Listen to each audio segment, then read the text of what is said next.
नमस्कार, मी गुरुराज. न्यूज अनकटच्या बातमीपत्रात आपलं स्वागत. बातमीपत्राला सुरुवात करण्याआधी नजर टाकूयात हेडलाईन्सवर. दिल्लीत बाळासाहेब थोरातांनी जाहीर केला महाविकास आघाडीचा प्रत्येकी 90 जागांचा नवा फॉर्म्युला. ठाण्यात मनसे महायुतीमध्ये छुपी युती. ठाणे, कल्याण, डोंबिवलीत मनसे लढण्याची शक्यता धुसर. भाजप शिंदे सेनेच्या तीव्र विरोधामुळे नवाब मलिक यांना अद्याप उमेदवारी नाहीच. आणि कोल्हापूरच्या कागलमध्ये मुश्रीफ समर्जित घाडगे गटात हाणामारी. आता पाहूयात बातम्या विस्ताराने. महाविकास आघाडीने बुधवारी तीनही पक्षांना प्रत्येकी 85 जागांच्या वाटपाची घोषणा केल्यानंतर दुसऱ्या दिवशी राहिलेल्या जागांचा वाद संपेल अशी अपेक्षा होती. मात्र 6 जागांवरील तिढा कायम असतानाच दिल्लीत काँग्रेसचे नेते बाळासाहेब थोरात यांनी काल प्रत्येकी 90 जागांच्या नव्या फॉर्म्युल्याची घोषणा केली आहे. 3 पक्ष मिळून 270 जागा लढवणार असून उरलेल्या 18 जागा मित्र पक्षांना देण्यात येणार असल्याचे थोरात यांनी सांगितलंय. गंभीर आरोप असणारे आमदार नवाब मलिक यांना अजितदादा गटातून उमेदवारी देण्यास शिंदे सेना आणि भाजपाने विरोध दर्शवला आहे. मात्र त्यांची मुलगी सना मलिक यांना दादा गटाने अणुशक्तीनगरमधून उमेदवारी दिली आहे. नवाब मलिक हे मानखुर्दमधून निवडणूक लढवण्यास इच्छुक होते, पण उपमुख्यमंत्री देवेंद्र फडणवीस यांनी त्यांच्या उमेदवारीला तीव्र विरोध केल्यामुळे राष्ट्रवादीने जाहीर केलेल्या पहिल्या आणि दुसऱ्या यादीतही त्यांचे नाव नाहीये.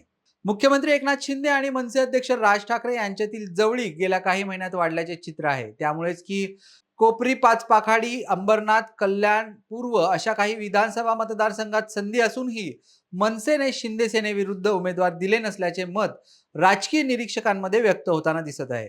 डोंबिवलीत मंत्री रवींद्र चव्हाण यांच्या विरोधातही उमेदवार दिलेला नसल्यामुळे महायुतीचे नेते आणि मनसे यांच्यात छुपी युती झाल्याची चर्चाही येथे सुरू आहे. कोल्हापूर जिल्ह्यातल्या कागल विधानसभा मतदारसंघात एका वृत्तवाहिनीच्या कार्यक्रमात पालकमंत्री हसन मुश्रीफ आणि महाविकास आघाडीचे उमेदवार समर्जित घाडगे गटाच्या कार्यकर्त्यांमध्ये जोरदार हाणामारी झाल्याचं समोर आलंय. यावेळी मुश्रीफ आणि राजे गटातील कार्यकर्ते एकमेकांना भिडल्याने वातावरण तणावपूर्ण बनलं होतं. दरम्यान पोलिसांनी तातडीने हस्तक्षेप करून वाद मिटवला.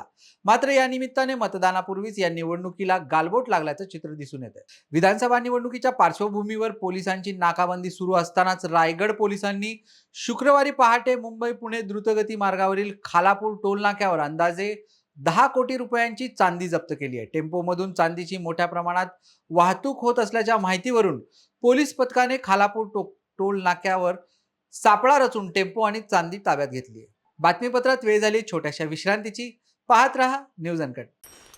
ऐतिहासिक वारसा लाभलेला मराठ मुलूक महाराष्ट्र. या महाराष्ट्राला विविध रंगी छटा आहेत. साहित्य, कला, पर्यटन, नृत्य, भाषा, संत परंपरा अशा विविधतेने तो नटलेला आहे. हीच गौरवशाली विविधता जपत स्वरंग मराठी केवळ महाराष्ट्राच्या सांस्कृतिक संहितेपुरते मर्यादित न राहता समकालीन नवकल्पनांवर आधारित कार्यक्रमांद्वारे मराठी मनोरंजन विश्वात स्वतःची एक अनोखी जागा निर्माण करत आहेत. मराठी मनोरंजन क्षेत्रातील उत्तम दिग्दर्शक, लेखक आणि निर्मात्यांच्या प्रतिभेचा पुरेपूर वापर करून मनोरंजनाचा आगळा वेगळा रंग उधळण्यास आम्ही सज्ज आहोत.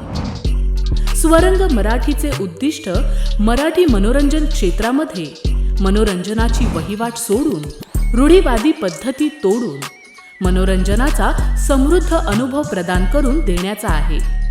म्हणूनच यात विविध पद्धतीचे मनोरंजक आणि माहितीपूर्ण कार्यक्रम स्वरंग मराठीवर बघता येतील. शेवटी एकच, धकाधकीच्या जीवनात धांगडधिंगा करण्यापेक्षा बसूया, हसूया, गाऊया, जगूया. नाती गोती श्रावण मोती गावामधले जीवंत रंग. नाती गोती श्रावण मोती गावामधले जीवंत रंग. चला जोडूया, चला पाहूया, जशी संस्कृती तसा स्वरंग. विश्रांतीनंतर पाहूयात उर्वरित बातमीपत्र. यवतमाळच्या पुसद विधानसभा मतदारसंघातून 2 मुख्यमंत्र्यांनी महाराष्ट्राची धुरा सांभाळल्याने हा मतदारसंघ कायम चर्चेत असतो. या ठिकाणी आघाडी आणि युतीच्या उमेदवारांविरोधात महाराष्ट्र नवनिर्माण सेनेकडून अश्विन जयस्वाल यांना उमेदवारी देण्यात आली आहे.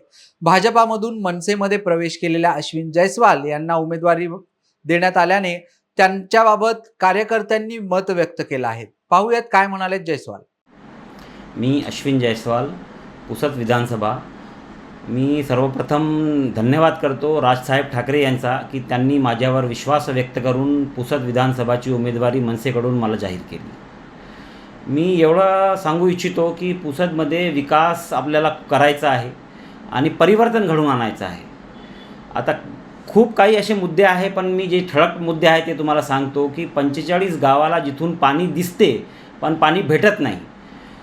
लिफ्ट इरिगेशनतून 45 गावाला पाणी आणून द्यायचा ही आमची प्रथम नाही का काम राहील. आम्ही समजा नाही का जनतेने आम्हाला आशीर्वाद दिलं तर राऊतवाडी प्रकल्प हे झालं तर नाही का खूप काही गावांना पाणी भेटू शकते. आदिवासी समाजाला पुसदमध्ये नाही का विकासापासून खूप दूर ठेवलेला आहे, वंचित राहिलेला आहे. आदिवासी समाजाचा संपूर्ण विकास करण्याचा आमचा उद्देश आहे आणि MIDCमध्ये ॲग्रो बेस इंडस्ट्री हे डेव्हलप केले तर पुसदमध्ये जे लोक बाहेरगावी जाऊन कामं करतात, 4 महिने 5 महिने काम करून त्याच्या आधारावरच उदरनिर्वाह करतात, हे कुठेतरी थांबलं पाहिजे. पुसदमध्ये रोजगाराची व्यवस्था करून आम्ही मोठे प्रमाणावर नाही का पुसदमध्ये काम निर्माण करणार याची मी ग्वाही देतो आणि विनंती करतो की सर्वांनी मला नाही का आशीर्वाद द्यावा ही विनंती. सातारच्या कोरेगाव विधानसभा मतदारसंघातून उमेश चव्हाण यांनी अपक्ष अर्ज दाखल केलाय.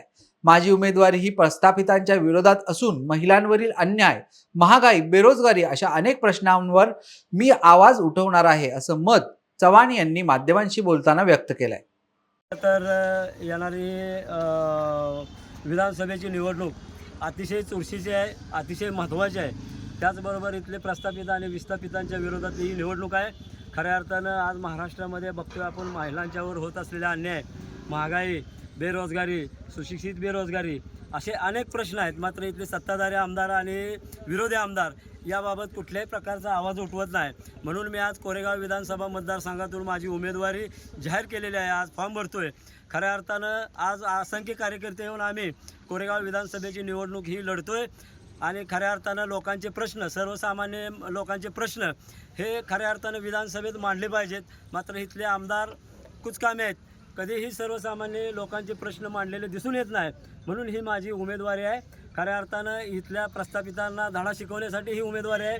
इथल्या महिलांच्यावर होत असलेल्या अन्याय, इथं आज आपण पाहतोय खून, दरोडे, घरफोड्या, मारामाऱ्या असे अनेक गंभीर प्रकार या जिल्ह्यामध्ये आपण पाहतोय. म्हणून ही माझी आजची उमेदवारी मी जाहीर केलेली आहे.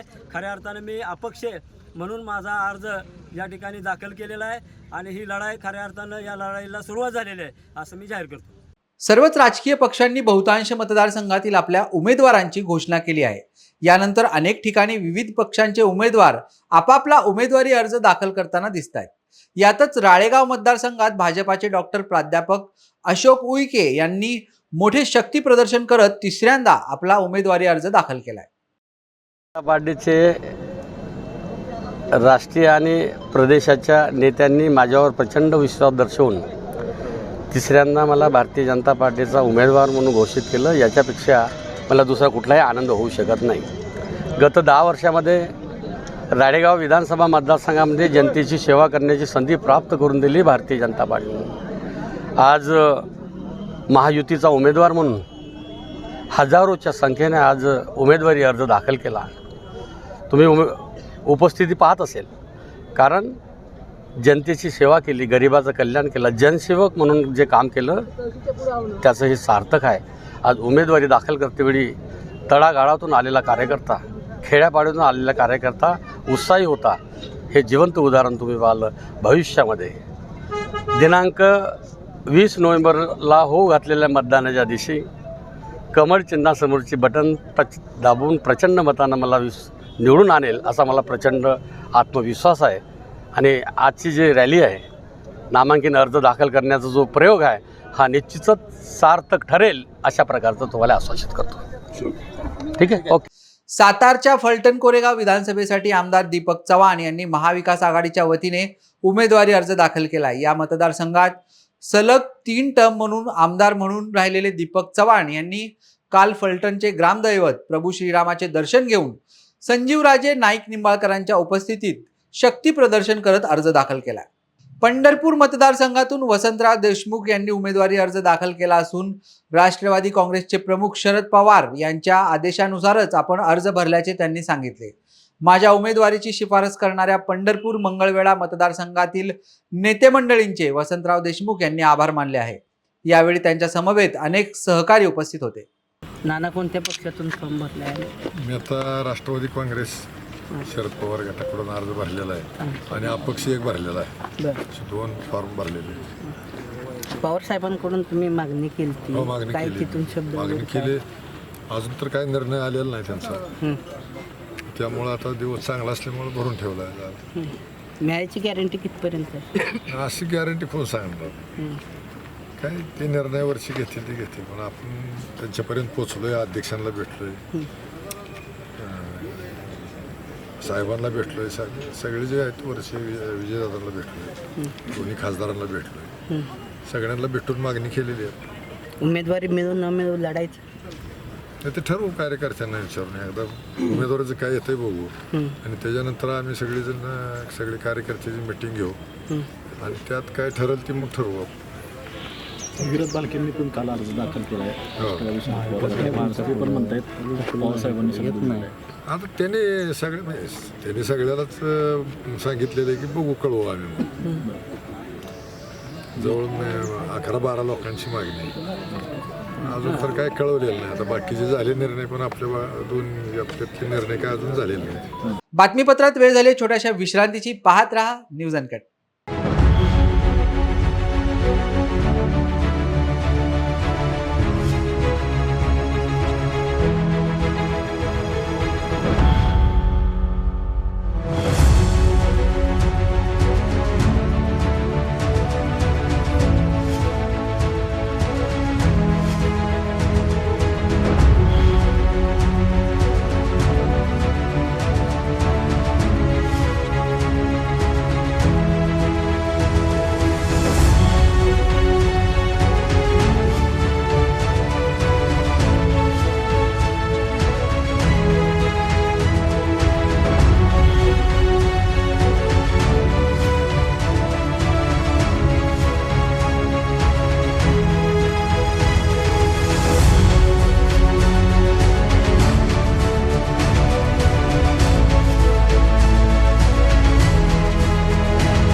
विश्रांतीनंतर पाहूयात उर्वरित बातमीपत्र. महायुतीने उमेदवार घोषित केल्यानंतर भंडारा जिल्ह्यात युतीच्या घटक पक्षांमध्ये वादविवाद होत असून भंडारा पवनीमधून शिवसेनेचे नरेंद्र भोंडेकर यांना उमेदवारी दिल्याने भाजपाने त्रिमूर्ती चौकात निदर्शने केली होती. यावर शिवसेनेने पत्रकार परिषद घेऊन भाजपने विरोधाशी भाषा करू नये असे आवाहन केलंय. या पत्रकार परिषदेला भंडारा शिवसेना लोकसभा अध्यक्ष जॅकी रावलानी यांच्यासह कार्यकर्ते मोठ्या संख्येने उपस्थित होते. ही पत्रकार परिषद याबद्दल आहे की काल आम्ही समाज माध्यमावर बघितलं की भाजपचे तालुका प्रमुख यांनी आणि काही लोकांनी निर्देशनं घेतली तिकीटसाठी आणि आमचे आमदार साहेब नरेंद्र भोंडेकर यांच्याबद्दल एकेरी शब्दांचा उल्लेख केला. आम्ही हेच सांगू इच्छितो की आमदार साहेब हे फक्त आमदार नाही तर पूर्व विदर्भातील समन्वयक आहेत आणि उपनेते आहेत शिवसेनाचे आमचे. त्यांच्याबद्दल असे एकेरी शब्दाचा उल्लेख आम्ही खपवून घेणार नाही. आणि जर भाजप आम्हाला इथं या सीटवर अशी ब्लॅकमेलिंगची भाषा जर वापरत असेल तर फक्त भंडारा गोंदियाच नाही तर पूर्ण पूर्व विदर्भात आम्ही भाजपला याच पद्धतीनं आम्ही निषेध करू शकतो, याच पद्धतीनं आम्ही बोलू शकतो, हेच तुम्हाला सांगू इच्छितो. म्हणून आम्ही आजची पत्रकार परिषद घेतलेली आहे. दिवाळीच्या तोंडावर अमरावती आणि बडनेरा शहरात महापालिकेच्या हलगर्जीपणामुळे घाणीचे साम्राज्य पसरल्याचा आरोप करत युवा स्वाभिमान पार्टीच्या कार्यकर्त्यांनी अमरावती मनपा आयुक्तांच्या दालनात कचरा फेकून आंदोलन केलंय.